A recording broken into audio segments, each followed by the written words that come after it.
Congratulations, you made it into college and you know what your next home's going to be for the next 4 years. But you're probably thinking to yourself, how am I going to afford all this? The typical answer for that is financial aid. So here in a collaboration with U of R Admissions and Naturally Wealth, we're going to give you a financial aid crash course. So keep up, because we got a lot of things to tell you. Do you know what FAFSA is? Bruh, I'm a college student. Of course. Wait, what does FAFSA stand for? Don't worry, Charles. I got you. You can't have a conversation about financial aid without talking about the FAFSA, which stands for the Free Application for Student Aid. And the reason why your parents and teachers badge you so much about filling it out is because it determines how much Uncle Sam will pay for your college expenses. So what do they ask you about in the FAFSA?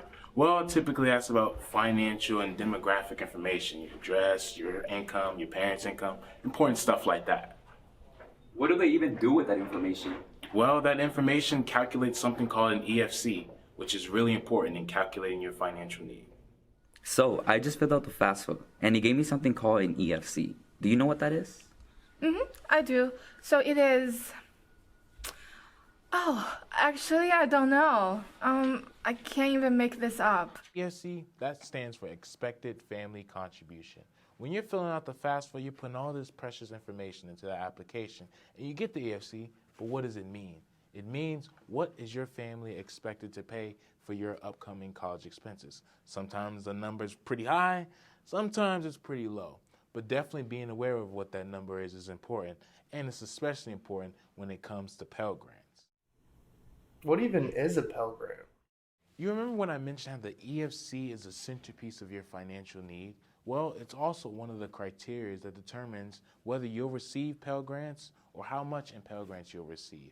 What's the other criteria? I'm glad you asked. Let's get into them. The cost of attendance. Your status as a full-time or part-time student. Your plans to attend school for a full academic year or less. And as students, we should always be pursuing that free financial aid. I mean, we don't want all this debt, so let's really go out and get it. All right, cut. See, we got it. I think so too. Good job, Ms. I. That's some really great information. I think people are going to really, really love this video. I think so too, but why are you sitting down? We have more shooting to do. No, we don't. I'm pretty sure we do. We have to talk about the CSS profile. The what? See, while other institutions have you fill out the FAFSA for financial aid, the University of Rochester has you fill out the FAFSA and the CSS profile. But could they just not? I know, it can sometimes seem like a hassle, but the CSS profile is an application for institutional financial aid, where for international students, they're not able to apply for the FAFSA. So it's very important for them and domestic students if you want to get that institutional aid. So I filled out the FAFSA, and I got a great EFC. So now I'm like all good to go for college. Like all I got to do is like, learn the school material and stuff like that. Crap, I can fill my CSS profile. Well, isn't it just as easy as filling out the FAFSA? Not quite. It digs a lot deeper into your family's financial life than the FAFSA. See, the FAFSA, when you're filling that out, that doesn't ask for the value of your home. But the CSS profile, that definitely does. So that's just a reminder to understand that those are two different applications, and you should treat them as such. So what if I do all this applying, and I still can't get into my dream school or afford it? That would be a nightmare. You get it? What? Hey, what did they say?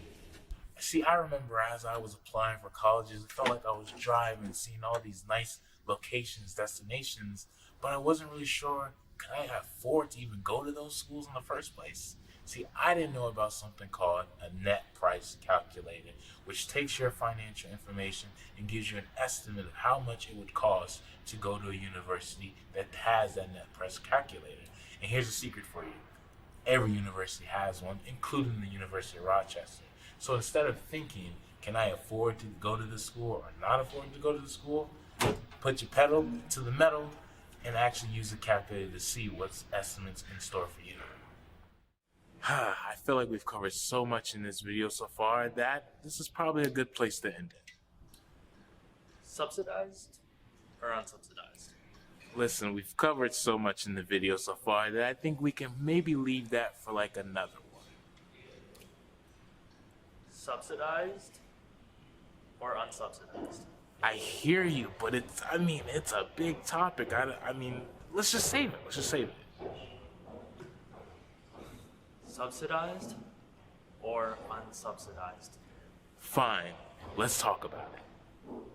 With subsidized and unsubsidized loans, the vital question is who's paying the interest and when. And to help demonstrate that difference, I got subsidized loan here, and I have unsubsidized loan right here. There we go. See, with subsidized loans, you don't have to worry about the interest while you're in school as it's covered by the federal government. That's what makes it subsidized. But with unsubsidized loans, it's not as simple, where the interest is building while you're in school. So that's already a major difference between these two different loans. And as you can see here, understanding the difference is pretty important.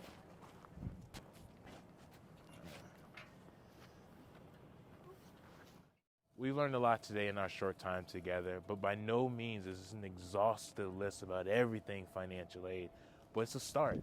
A lot of students come to university and not know any of these things, so we hope that you feel more prepared to tackle the mountain of financial aid.